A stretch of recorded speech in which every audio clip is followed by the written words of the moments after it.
हर हर महादेव बम बम भोले नमः शिवाय।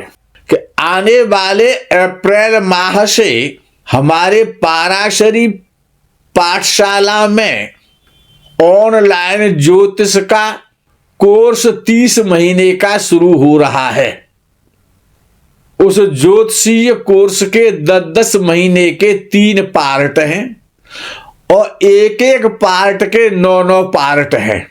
यदि आप ऑनलाइन ज्योतिष पढ़ने की इच्छा रखते हैं, अपने को योग्य और विद्वान ज्योतिषाचार्य बनाना चाहते हैं, तो हमारा जो 40 वर्ष का जो अनुभव है उसके आधार पर आपको उस पाठ्यक्रम में पाठशाला में ऑनलाइन प्रवेश लेना चाहिए। स्थान सीमित है। पाठशाला अप्रैल माह में प्रारंभ हो रही है। अपना रजिस्ट्रेशन अवश्य करा लें।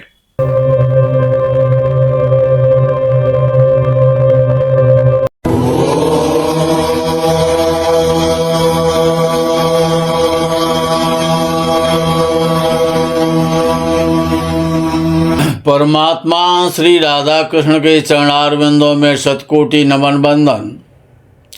मित्रों को, जिज्ञासुओं को, धर्म प्रेमियों को, ज्योतिष विज्ञान प्रेमियों को हर हर महादेव बम बम भोले नमः शिवाय। मित्रों, ज्योतिष शास्त्र अपने में बड़ा गंभीर और विद्वानों की परीक्षा का शास्त्र है।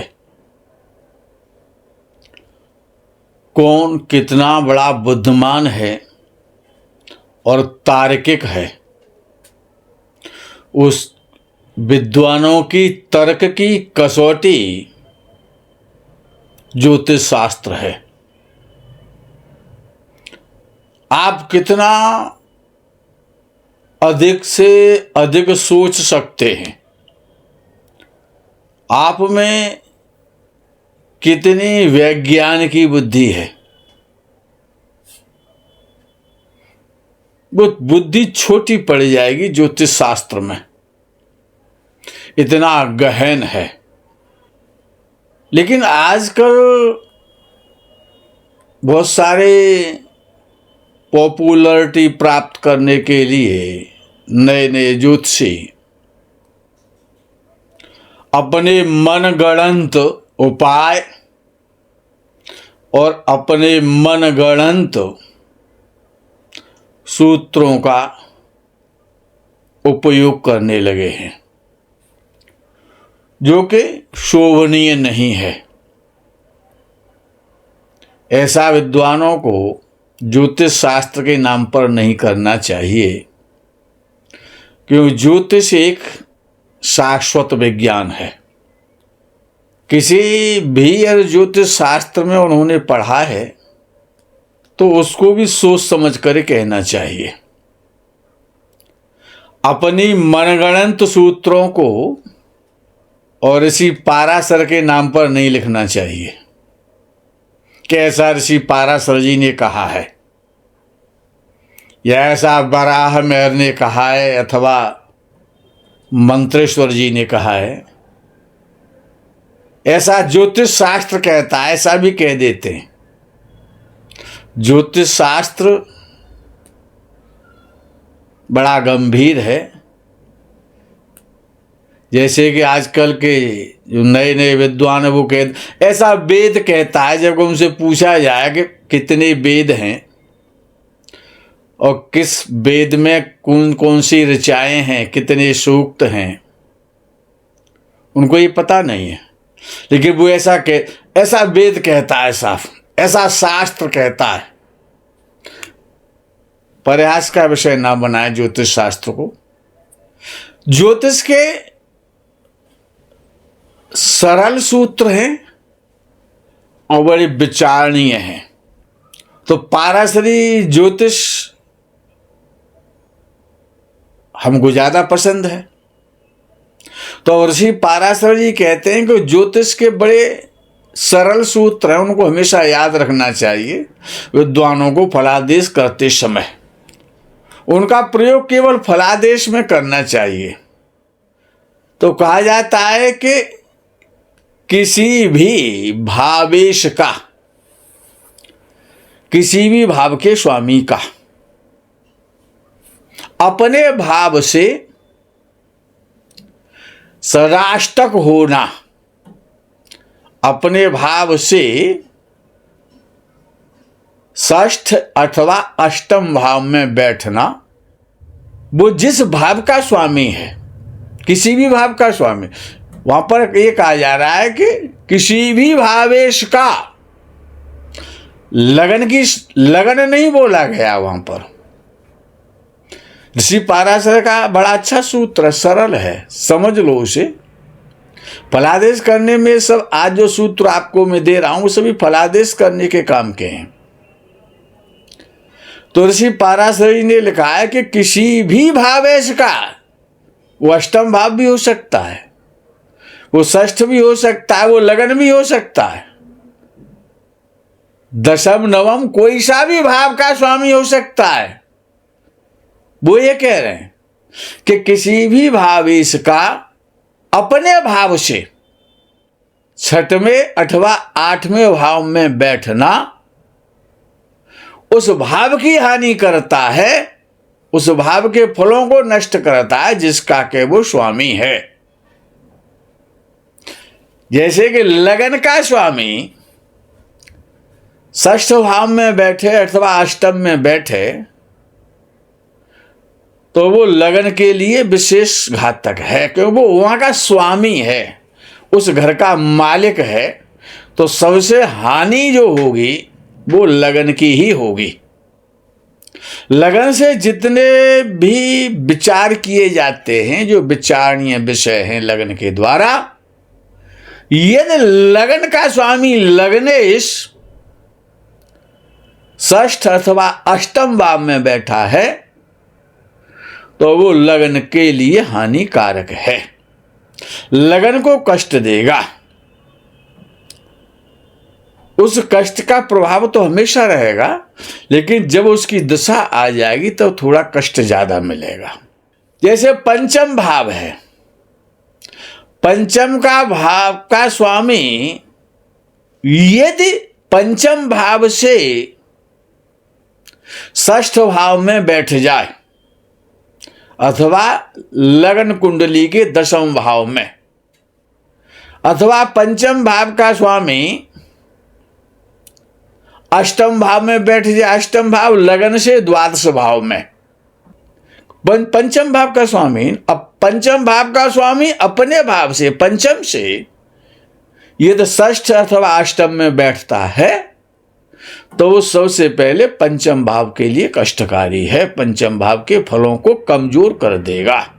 तो वहां पर किसी भी भाव का स्वामी, लग्नेश की केवल बात नहीं है, बहुत सुंदर, और इसको हर ज्योतिषाचार को अप्लाई करना चाहिए। अब विषय ये कि पंचम भाव का स्वामी हो चाहे नवम भाव का स्वामी हो,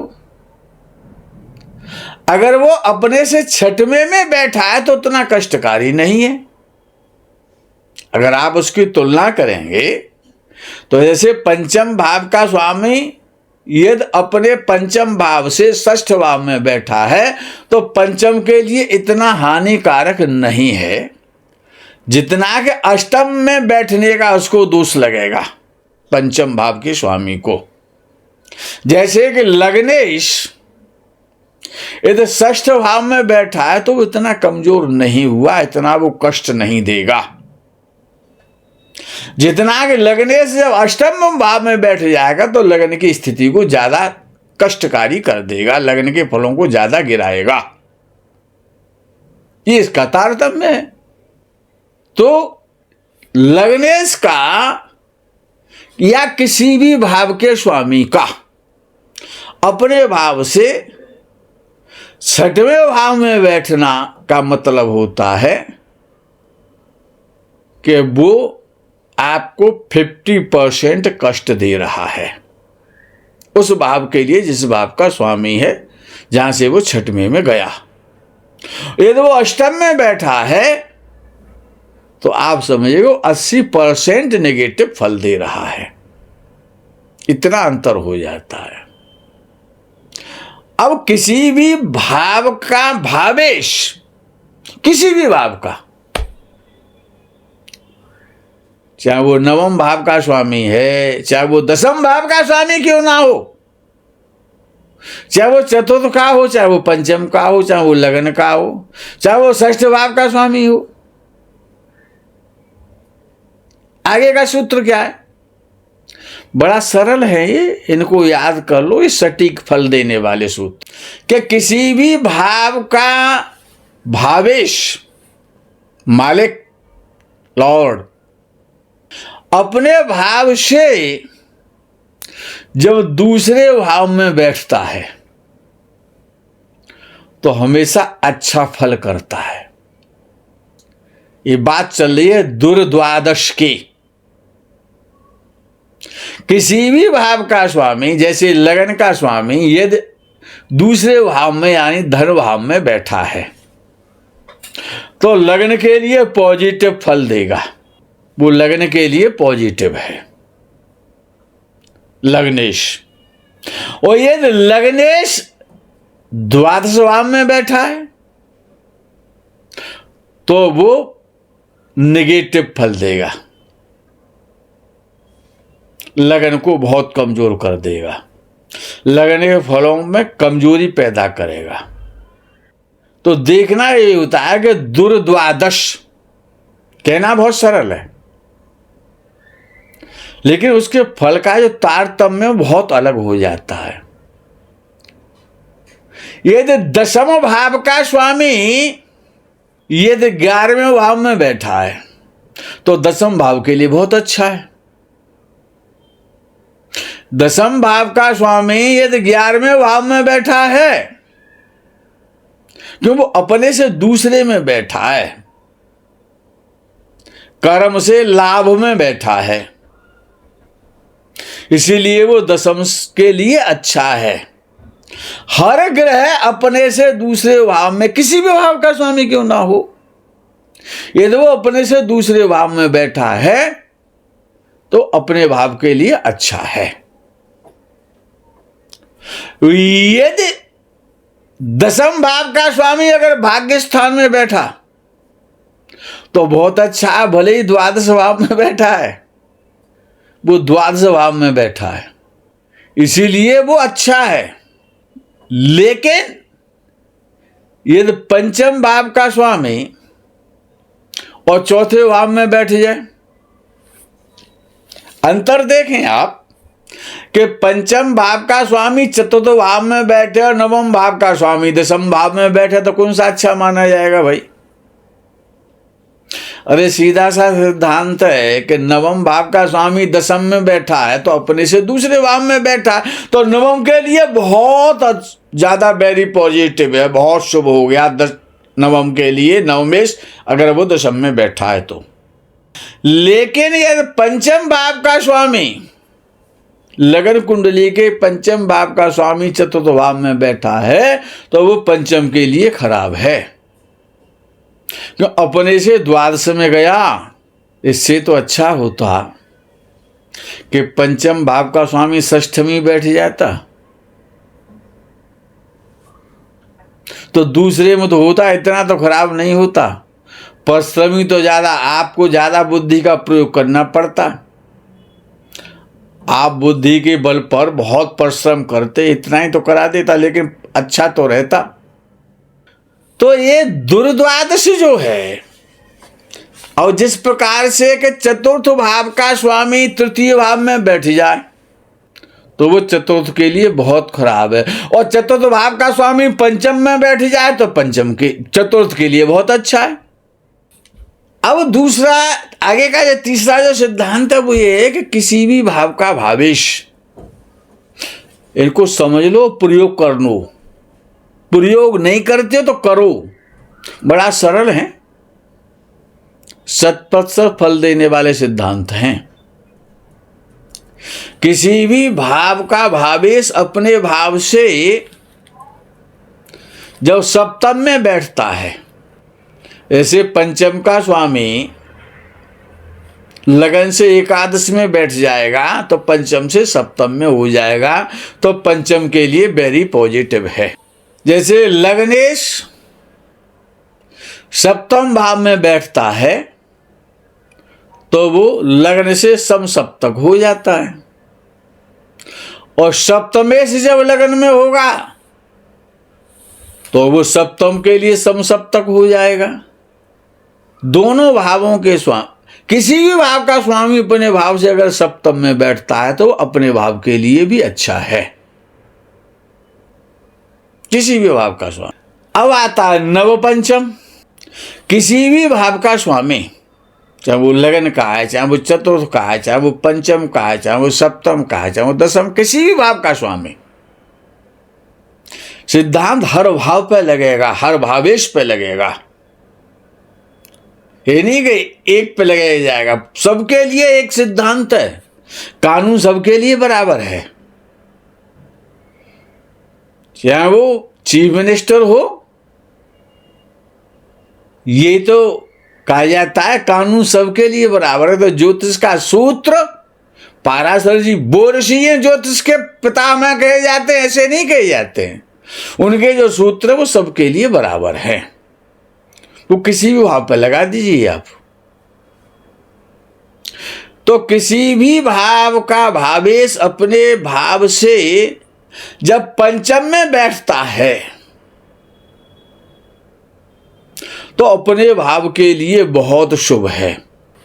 आप ये कह लीजिए वो उसमें 50% शुभता आ गई अपने भाव। जैसे लगन का स्वामी पंचम में बैठा है तो लगन के लिए वेरी पॉजिटिव है, लगन के फलों को बढ़ाएगा।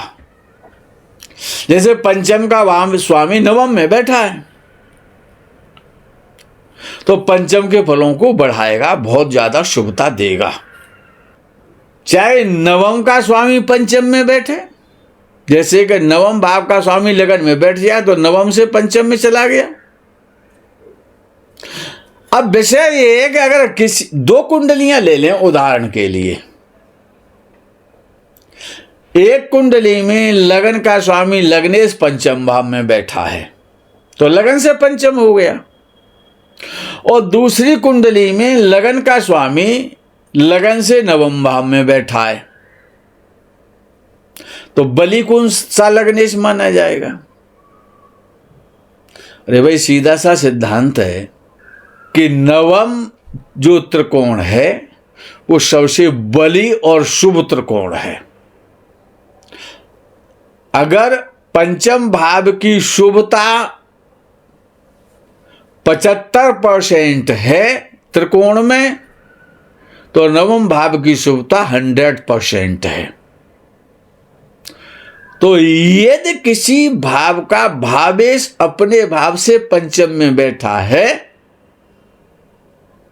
और किसी दूसरी कुंडली में उसी भाव का स्वामी यदि उस कुंडली में नवम में बैठा है तो नवम में जो बैठा हुआ ग्रह है अपने भाव से वो ज्यादा बली है, वो ज्यादा शुभ है, वो ज्यादा पॉजिटिव है तो दोनों ही त्रिकोण, नवम भी त्रिकोण है, पंचम भी त्रिकोण है, लेकिन अंतर बहुत बड़ा है। तो ये नव पंचम को भी अच्छी तरह तौल करके बोलना चाहिए। अब आता है किसी भी भाव का स्वामी अपने भाव से चतुर्थ में होना, यानी केंद्र में बैठना। अब लगन का स्वामी यदि लगन से चतुर्थ भाव में बैठा है तो केंद्र में है। भाई लगन से चतुर्थ में है, चतुर्थ से लगन दशम है तो चतुर्थ और दशम का केंद्र का आपस में संबंध हो गया, अच्छा है, बढ़िया है। और एक दूसरी कुंडली में लगन का स्वामी दशम में बैठा है तो लगन से दशम में है और दशम से लगन चतुर्थ है तो वहां भी चतुर्थ और दशम का संबंध केंद्र का संबंध हो गया। लेकिन दोनों में बहुत बड़ा अंतर है। शुभता की जो परसेंटेज है वो बहुत ऊपर नीचे है। यदि किसी कुंडली में लगन का स्वामी चतुर्थ में बैठा है तो आप कहेंगे कि वो 25% शुभ है, और यदि किसी कुंडली में लगन का स्वामी दशम में बैठा है तो आप कहेंगे वो 100% शुभ है। इतना अंतर है, क्योंकि दशम भाव सबसे बली केंद्र है। ऐसे दशम भाव नहीं है, वो जीवन की ऊंचाइयों की पराकाष्ठा है दशम भाव। चतुर्भाव पराकाष्ठा नहीं है। दशम भाव आसमान है तो चतुर्थ भाव जमीन है। जमीन और आसमान का अंतर हो जाता, याद रखो। यदि किसी भी भाव का भावेश यदि अपने भाव से दशम में बैठा है तो वो जिस भाव का भी भावेश है, जैसे सप्तम भाव का स्वामी लगन से चतुर्थ में बैठा है तो सप्तम के लिए बहुत ज्यादा बली है, बहुत ज्यादा पावरफुल। और वो सप्तम का स्वामी यदि लगन से दशम में बैठा है तो वो उतना बली नहीं है। भले ही लगन से वो दशम केंद्र है तो सप्तम भाव का स्वामी उतना बली नहीं है जितना कि सप्तम भाव से जो दशम भाव में बैठेगा तो ज्यादा बली हो जाएगा। वहां पर यही कहा गया है पाराशर के द्वारा। और ये कहा गया कि भाई ये सूत्र है, वो कानून सबके लिए बराबर है, वो कम ज्यादा नहीं है भाई। अब विषय आता है कि तृतीय और एकादश, तृतीय एकादश, इसका कोई मतलब नहीं है से पूछा जाए तो। न शुभ है न अशुभ है, ये न्यूट्रल है। जैसे कि लगन का स्वामी तीसरे भाव में बैठ जाए तो तीसरे से लगन 11वां हो जाएगा, और लगन से लगनेश तीसरे भाव में बैठ करके तीसरे भाव में यानी तृतीय एकादश हो जाएगा। और जब लगन का स्वामी 11वें भाव में बैठेगा तब भी तृतीय एकादश हो जाएगा।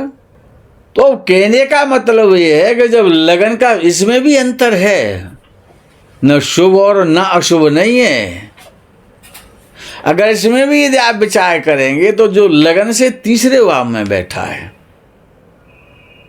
किसी भी भाव का भावेश अपने भाव से तीसरे भाव में बैठा है तो वो न्यूट्रल है। और यदि किसी भी भाव का भावेश अपने भाव से 11वें भाव में बैठा है तो वो न्यूट्रल नहीं है, वो उस भाव की इच्छाओं की पूर्ति कराएगा, उस भाव को फंसा देगा जो 11वें में बैठा है। जैसे लगन का स्वामी 11वें में बैठेगा तो आपकी इच्छाएं बहुत अनंत करा देगा। जैसे कि नींद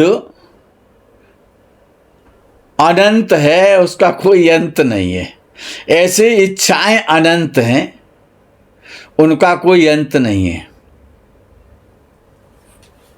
रोज सोना है और रोज नई इच्छाएं पैदा होनी है। इच्छाओं का भी अंत नहीं है, सोने का भी कोई अंत नहीं है। हमारा तो अंत हो जाएगा लेकिन इच्छाओं का अंत नहीं होगा और सोने का भी अंत नहीं होगा। तो जब लगनेश किसी भी भाव का स्वामी, ऐसे मान लें आप,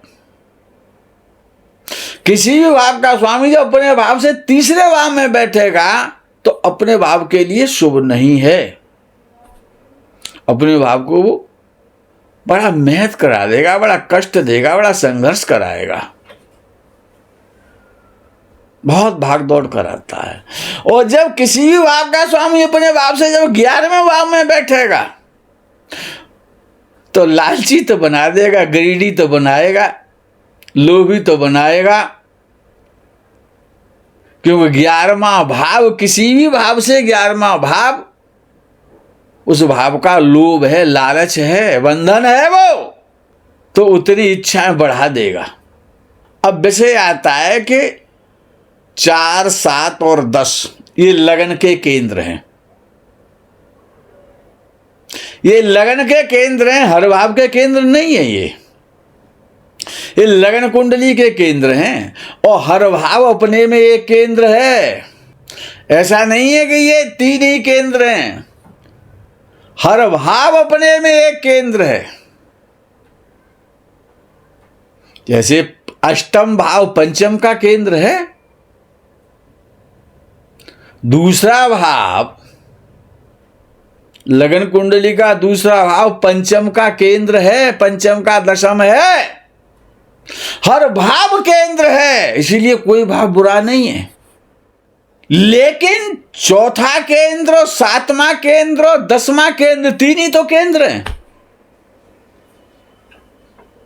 हर भाव से उसका चौथा भाव, उसका सातवां भाव और उसका दसवां भाव केंद्र है। हर भाव से लगन कुंडली में लगन से चौथा, सातवां, दसवां केंद्र है। ये तो स्थायी केंद्र है लगन के। लेकिन हर भाव, जिसको भी आप लगन बना लें, किसी भी भाव को 12 भावों में से लगन बना लें, उससे हर चौथा और सातवां और 10वां भाव उसका केंद्र है, याद रखना भैया। पंचम भाव का स्वामी लगन से अष्टम में बैठा है, यानी पंचम से चतुर्थ में बैठा है, तो केंद्र में तो बैठा है, पंचम के लिए खराब नहीं है, पंचम के लिए वो खराब नहीं है। 25% पंचम में वृद्धि कर रहा है, पंचम को बढ़ा रहा है, घटा नहीं रहा है, तो अपने से केंद्र में बैठा है।